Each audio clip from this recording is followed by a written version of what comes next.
crê que Deus é fiel? Diga amém. Ele é fiel, amém? Nós estamos essa noite no último dia da nossa campanha, quando o impossível se torna possível, amém? E você que caminhou durante todo esse percurso e você chegou aqui, fala para a pessoa que está do seu lado: você é mais que vencedor, porque se você conseguiu chegar até aqui com toda a resistência, com tudo aquilo que pode ter se levantado contra a tua vida, você é já um campeão, um vencedor. E o Senhor, eu tenho a certeza que nessa noite Deus ele tem muito para falar, para fazer as nossas vidas, amém? Jeremias capítulo 29, versículo 11. Nos próximos 15 minutos eu quero compartilhar contigo uma palavra. Estamos chegando no final dessa campanha que durou algum tempo, durou alguns meses, eu acho, quando o impossível se torna possível. E hoje nós vamos terminar falando sobre isso, porque o Senhor ele fez coisas grandiosas. A gente vai passando o ano, né? E às vezes vai ficando no esquecimento, mas nós estamos em 2023, o ano da novidade. E o Senhor tem feito coisas novas e grandiosas no meio do seu povo, amém? E nessas quartas-feiras Ele tem nos ensinado como viver o impossível de Deus. E o nosso Deus, Ele é o Deus dos impossíveis. Quem crê que nessa noite, ao sair desse lugar, você que já tem experimentado ou que você vai experimentar o impossível de Deus, diga amém. Então tudo é possível ao que crê. Vamos lá, agora sim, Jeremias capítulo 29, versículo 11, diz o Senhor: porque eu bem sei os pensamentos que penso de vós, diz o Senhor, pensamentos de paz e não de mal, para vos dar o fim que esperais. Quando a gente lê esse versículo, Deus ele fala: para vos dar o fim que esperais. Esse esperais não é de esperar. O termo original é esperar, de ter esperança. E quando ele fala o fim, ele não está falando do final, ele está falando sobre futuro.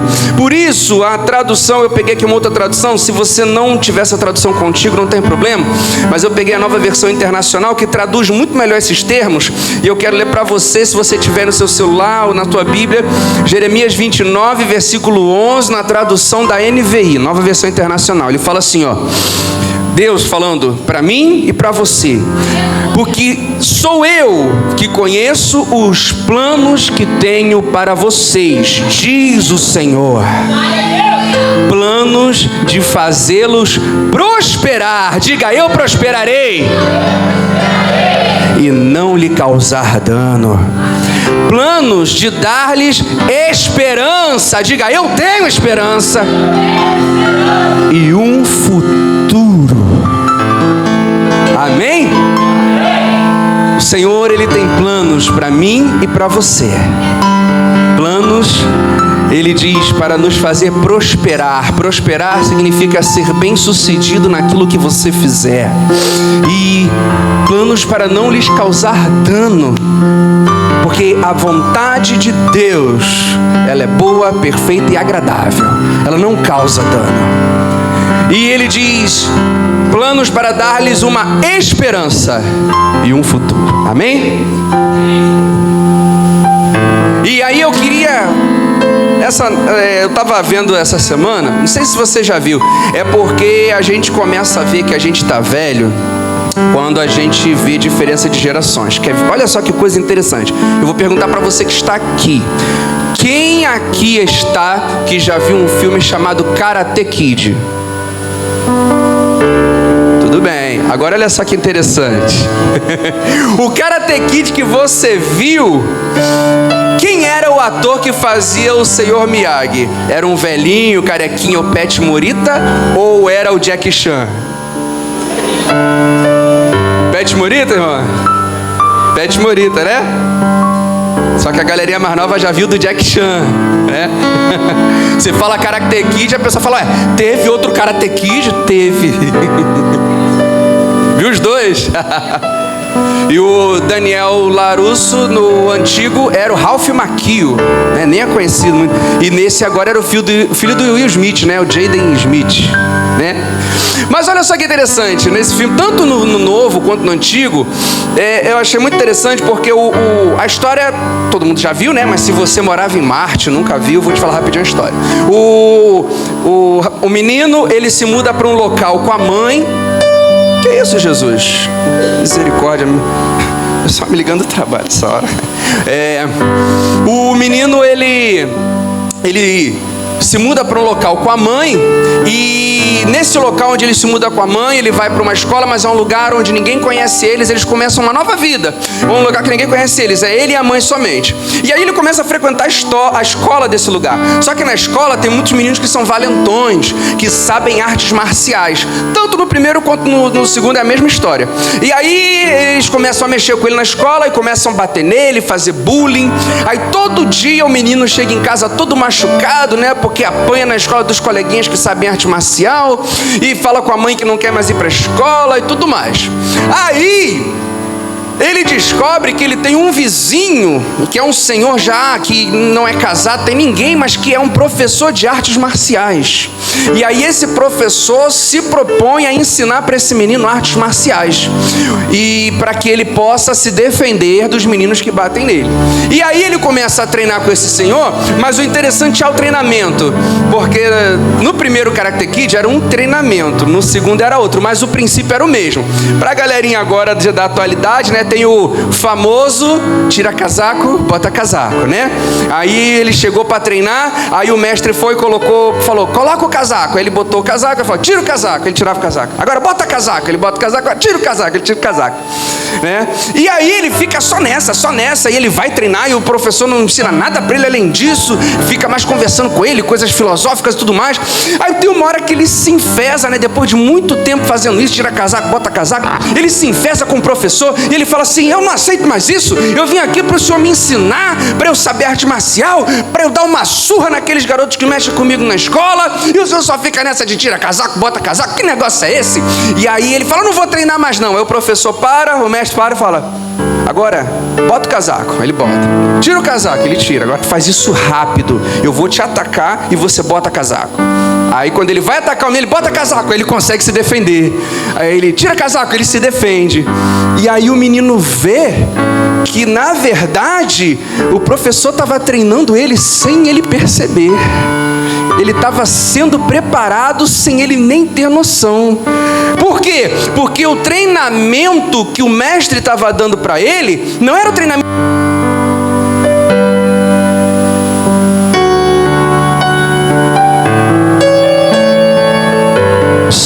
Não era o treinamento que ele achou que ele ia ter. Ele queria chegar, ele achava que o mestre dele ia treinar ele, né, nas artes, chute, soco, ele ia chegar na escola e ia arrebentar os meninos, e não foi isso. O mestre ensinou para ele honra, ensinou para ele caráter, ensinou para ele disciplina, né? E na verdade ele foi querendo algo, porque o que ele queria era aprender a dar soco, mas o que ele precisava era aprender lições da vida. É interessante porque Deus, ele fala aqui na palavra dele, eu bem sei os pensamentos que tenho sobre vocês. Aleluia! Eu bem sei. Sabe o que Deus está falando aqui, irmão, para mim e para você? Eu sei o que eu estou fazendo. Aleluia! Fala para o teu irmão que está do teu lado, Deus sabe o que está fazendo. Ele não é bobo, ele não... Existe uma frase na teologia que diz assim, Deus não joga dados. Ele não joga dados. Deus, ele não brinca com a sorte. Ele sabe exatamente o que ele está fazendo. Eu bem sei os pensamentos que tenho para com vocês. E isso é muito interessante, mas eu vou correr um pouquinho, porque nem sempre o impossível que se torna possível é o impossível que você espera. Deu para entender? Nem sempre a gente está aqui quando o impossível se torna possível. E talvez você está aqui orando para um impossível, algo que parece que na tua vida é impossível, só um milagre, só a intervenção interferência direta de Deus é que conseguiria resolver esse problema, é que conseguiria fazer algo por você. Mas olha só que interessante, o Senhor ele fala aqui na palavra dele: eu sou Deus, eu sei do que você precisa, eu sei o que eu estou fazendo. Muitas vezes o impossível que a gente acha que precisa não é o impossível que Deus quer fazer. Nem sempre o impossível que se torna possível é o impossível que você espera. E a gente vê isso porque Deus é o Deus do impossível. Quem crê nisso? Diga amém. Mas mesmo sabendo, viemos todas essas quartas-feiras aí, talvez você não faltou nenhuma quarta-feira, talvez você faltou algumas, talvez você só veio hoje e o Senhor já está falando diretamente ao teu coração. Mas você tem orado por um impossível na tua vida. Talvez você tenha aprendido que Deus é o Deus do impossível. A Bíblia fala que o que é impossível ao homem é possível a Deus. Nós temos um limite, nós só conseguimos chegar até aqui. Mas quando você chega no seu limite, é aí que Deus começa a agir. Ele faz o impossível, porém, mesmo sabendo que Deus é o Deus do impossível, muitos de nós, mesmo vindo nessas quartas, mesmo orando, mesmo buscando, estamos vivendo uma vida frustrada. Talvez você está aqui, mas talvez você tenha ficado insatisfeito, porque o Senhor não tem agido na tua vida da forma que você tem pedido, da forma que você tem clamado. Aquele impossível que você precisava que se tornasse possível, possível não tem se tornado. E por que isso acontece? Se Deus é o Deus do impossível, por que existem possíveis que não se tornam possível? Fala para o teu irmão que está do teu lado assim, ó: nem sempre o que você quer é o que você precisa. Amém? Nem sempre o que você quer é o que você precisa. O Senhor diz: eu bem sei os pensamentos que tenho para vós. Fala para o teu irmão que está do teu lado mais uma vez: Deus sabe o que está fazendo.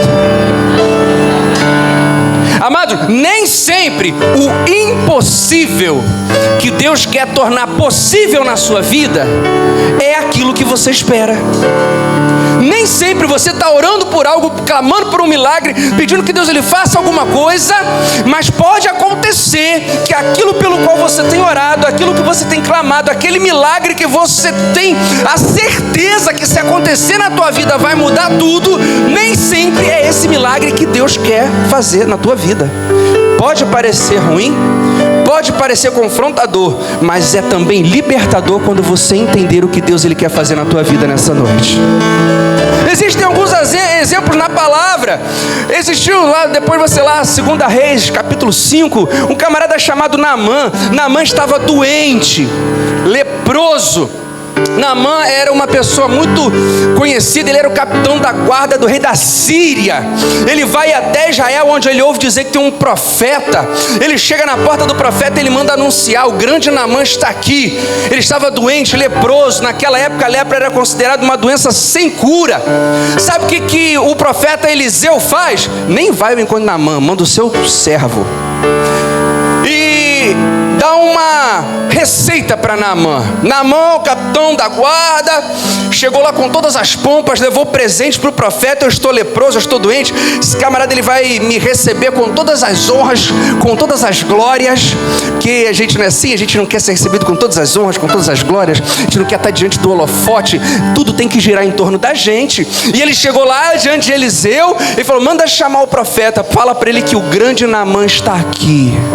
Aí o servo foi lá, daqui a pouco voltou o servo. Aí Naamã pergunta para o servo de Eliseu: o que foi que ele mandou falar para mim? O servo de Eliseu ele falou: olha, meu senhor, o senhor me perdoa, mas o meu senhor mandou você tomar banho. A resposta de Eliseu para Naamã foi: vai tomar banho. Naamã fica revoltado e ainda entra 3 vezes lá naquele rio. Naamã vira e fala: mas é um dos rios mais sujos, mais poluídos de Israel. Que isso? Se você ler o capítulo 5, ele fala: eu achei que eu chegaria aqui, o profeta ia impor as mãos sobre mim, eu ia ser curado. Agora ele me manda tomar banho nesse rio terrível, um dos mais sujos de Israel. Contrariou totalmente o que Naamã achou que tinha que acontecer. Talvez você tenha vindo essas quartas-feiras, talvez você está aqui pela primeira vez, ou você está ouvindo essa palavra e você tem corrido atrás de algo que você acha que tem que acontecer na tua vida. Você tem orado, até clamado por um impossível que você acha que Deus tem que fazer, e porque a gente foi ensinado assim, de forma muito errada, entenda isso. Fomos ensinados de forma muito errada. Você tem que pedir a Deus aquilo que você quer, do jeito que você quer, e tem que dar os detalhes. Eu já ouvi pessoas dizendo isso, tem que dar os detalhes, porque tem que ser assim, assim, assado, e colocar Deus na parede. Sabe o que ele fala? Eu sei os pensamentos que eu tenho para vós. Ele é Deus. Quem somos nós? Quem é você? Quem sou eu, meu irmão, para dar os detalhes para Deus daquilo que eu quero? Naamã teve que ir para o rio e mergulha 7 vezes, disse o profeta. E quando ele obedeceu à voz de Deus, mesmo em algo que ele não queria, você está entendendo o que o Espírito Santo está ministrando sobre a tua vida nessa noite? Quando ele obedeceu à voz de Deus, mesmo em algo que ele não queria, mesmo em algo que para ele parecia repugnante ou humilhante, quando ele se quebrantou e ele foi, a sua lepra foi curada para a glória de Deus. Nem sempre o impossível que você acha que Deus quer fazer na tua vida é o impossível que Ele tem para você. Teve o caso lá, João capítulo 9, o cego do tanque. O cara estava cego lá. Jesus chega, pergunta para ele: o que você quer que eu te faça? Quase que ele fala: Jesus, você que está cego, que eu vejo.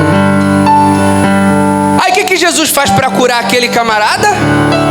Não, ele dá uma cusparada no chão, puxa aquilo lá do fundo, puf, mexe com a lama lá, ó, faz um lodo gostoso ali, ó, verdinho. Vem cá, meu filho, toma, pá, pá, nos 2 olhos. Jesus precisava disso? Precisava fazer isso? Mas ele queria. Quem sou eu ou você para dizer para Deus o que ele tem que fazer, do jeito que ele tem que fazer e na hora que ele tem que fazer? Ele faz o que ele quer, da forma que ele quer, do jeito que ele quer. De repente, aquele cego achava que Jesus só ia falar assim: olha, abra os teus olhos. Mas não, Jesus quer estacar uma lama na cara dele com cuspe. E aí? E aí? Também teve o caso lá do paralítico de Cafarnaum, Marcos lá capítulo 2, desceram o paralítico pelo telhado, porque a casa estava muito cheia, não tinha como entrar. Bons amigos aqueles, amigo é esse que te leva para a presença de Deus, amém? O verdadeiro amigo é aquele que te leva para Jesus. Eles te levaram de qualquer forma, desceram um camarada lá, Jesus olha, ele está parado, não anda. Jesus vira e fala assim: filho, perdoados estão os teus pecados. Que isso, Jesus? Agora Jesus endoidou e começaram a criticar: quem é ele para perdoar pecados? O próprio paralítico não entendeu. Começou o burburinho. Sabe por quê, irmãos? Alguém pode perguntar: mas por que Jesus não falou primeiramente levanta e anda? Porque Jesus estava muito mais interessado na salvação da alma daquele homem do que na cura do seu corpo físico. Muitos achavam que o milagre, que o impossível que precisava acontecer ali era um paralítico se levantar, porque aos nossos olhos é óbvio, mas o Senhor, Ele sabe os pensamentos que Ele tem para nós. Ele sabe não do que você quer, mas Ele se compromete com o que você precisa de verdade. O que aquele homem precisava não era de andar, o que ele precisava era da graça, do perdão e da salvação de Deus. Mas aí, para calar a boca de alguns, Jesus falou assim: tá bom, vocês estão duvidando de mim? Para que vocês saibam que o Filho do Homem tem todo o poder no céu, na terra e debaixo da terra, pega a tua cama aí também, levanta e anda. Irmãos, o Senhor, Ele é Deus. Deus não se preocupa. Entenda isso de uma vez por todas. A gente precisa entender isso no final dessa campanha. Deus não se preocupa em fazer o que você quer. Deus não não tem preocupação em fazer o que você acha que você quer. Deus se preocupa em te dar o que você precisa. E existe uma diferença muito grande entre o que eu quero e o que eu preciso. Existe a diferença entre querer e precisar é só uma. A diferença entre querer e precisar é só uma. Sabe qual é? Sobrevivência.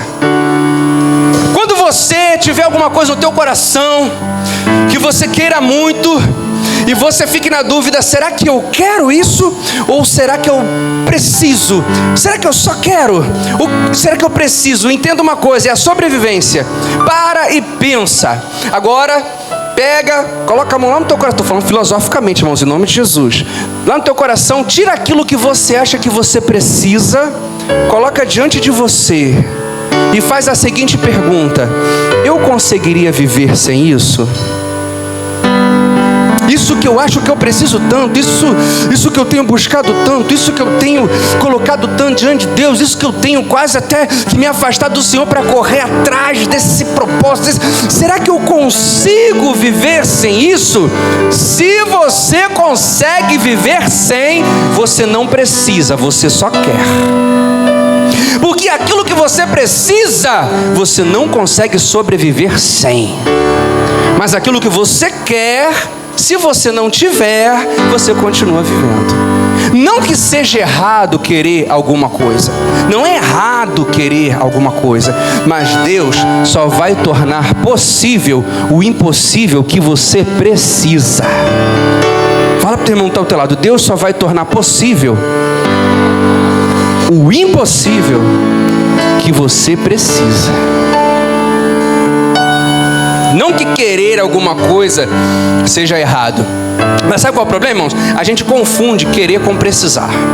A gente às vezes quer tanto uma coisa, a gente quer tanto, que a gente começa a trocar o lugar da coisa principal. A gente começa a querer tanto uma coisa que a gente começa a achar que a gente não vai conseguir viver sem. E quando você inverte os valores, aí dá tudo errado. Porque se você corre atrás do que você quer e deixa de lado o que você precisa, você está fadado ao fracasso. Porque se você não tiver o que você precisa, você não consegue sobreviver. Não está errado. Deus, Ele está realizando o impossível o tempo todo à nossa volta. O tempo todo Deus está realizando o impossível. Mas a gente não consegue notar. Sabe por quê? Porque a gente só tem olhos para aquilo que a gente quer. O tempo todo Deus tem feito milagres, o tempo todo Deus tem dado livramentos, o tempo todo Deus tem aberto portas, o tempo todo Deus tem falado e agido, mas a gente só tem olhos para aquilo que a gente quer, e a gente acha que aquilo que a gente quer é essencial. Entenda de uma vez por todas, a Bíblia Sagrada ela diz que nós nem sabemos como orar, o Espírito Santo é que tem que orar por nós com gemidos inexprimíveis, porque nós nem sabemos o que nós precisamos de verdade. É Deus é quem sabe os pensamentos que Ele tem para nós. E a gente faz, sabe o quê?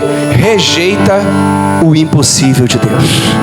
A gente vem toda quarta-feira dizendo assim: Senhor, faz o impossível na minha vida.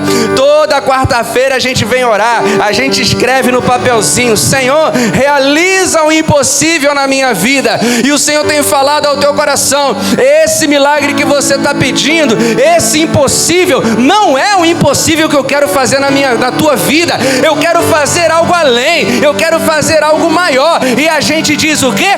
Não, Deus, eu não quero o que o Senhor tem para mim, eu quero o que está no meu coração. A gente não está disposto a viver o milagre de Deus. A gente está disposto a viver o milagre que a gente acha que tem que receber. E existe uma diferença muito grande entre querer e precisar. O Espírito Santo está tratando em corações aqui nessa noite. Nem sempre o impossível que se torna possível é o impossível que você espera. Muitas vezes Deus ele vai realizar um milagre sim na tua vida, mas não é o que você tem pedido. Muitas vezes Deus vai realizar um milagre sim na tua vida, mas não é aquilo que você queria. Ué, mas então Deus me ama? Se Deus diz que me ama, essa não é a grande indagação? Se Deus diz que me ama, por que Ele faz o que eu não quero? Porque Ele é teu Pai. Exatamente porque Ele te ama, Ele não vai dar o que você quer. Porque muitas vezes o que você quer, o que você acha que precisa, é para a tua destruição. Ele vai te dar aquilo que você precisa, o que está dentro dos planos dEle. Exatamente porque Ele te ama, Ele não te dá tudo o que você quer. Porque esses dias, a gente foi hoje, fomos lá na escola da Caroline. Um menino lá se levantou quando ela na sala, criticou o cabelo dela. Nossa, cabelinho lindo, parece um coqueirinho. Falou que o cabelo dela era ruim, começou a falar. Fizeram uma votação na sala, as meninas que têm cabelo ruim. Ele falou, o pior é o da Caroline. E começou a rir, fazer acontecer. Esse mesmo menino, há um tempo atrás, tinha dado esbarrão nela. Quando eu cheguei em casa, que a pastora Jaqueline falou, eu falei, não, agora não. Se tem 2 crimes, irmãos, que bota nego na cadeia no Brasil, é não pagar pensão e racismo. Fomos lá na escola, chamei a diretora, nem te falei, depois quando eu fui pegar o Pedro, ela veio me falar que já falou com os pais, os meninos.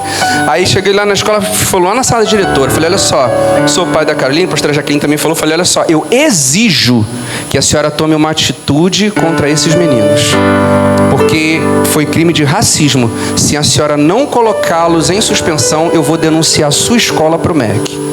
Não, pai, que não, a gente já conversou, vai fazer, vai acontecer. Botaram os 2 meninos suspensos. E aí eu falei com ela, porque um é filho de pastor, olha só que coisa. O outro é filho de policial. E aí esses meninos já tinham feito outras coisas na escola. E eu falei com a diretora, eu falei, sabe o que é isso? Os pais deles estão criando 2 delinquentezinhos. Quer ver teu filho ir para o buraco? Quer ver uma criança se tornar um marginal da pior espécie? Dá tudo o que ela quer. Quer ver uma criança se tornar um delinquente? Um marginal do pior estirpe? Dá tudo o que ela quer, dá tudo o que ele quer.